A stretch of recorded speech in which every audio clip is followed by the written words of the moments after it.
यासीन और मैं हूँ नाइला भट्टी। शामिल करते हैं अब तक की अहम खबरें।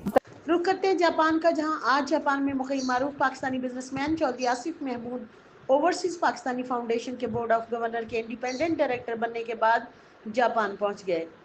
जापान पहुंचने पर नून लीग जापान के चेयरमैन मलक यूनुस, मरकजी नायब सदर मिर्जा अकरम, सीनियर बिजनेसमैन लाला रफाकत खान और दीगर कम्युनिटी मेंबरान ने टोक्यो के बैनुल-अक़वामी नारिता के हवाई अड्डे पर शानदार इस्तकबाल किया, उन्हें खुश आमदीद कहा और फूलों के गुलदस्ते पेश किए। याद रहे, चौधरी मोहम्मद आसिफ ओवरसीज पाकिस्तानियों के कन्वेंशन में शिरकत के लिए पाकिस्तान गए हुए थे।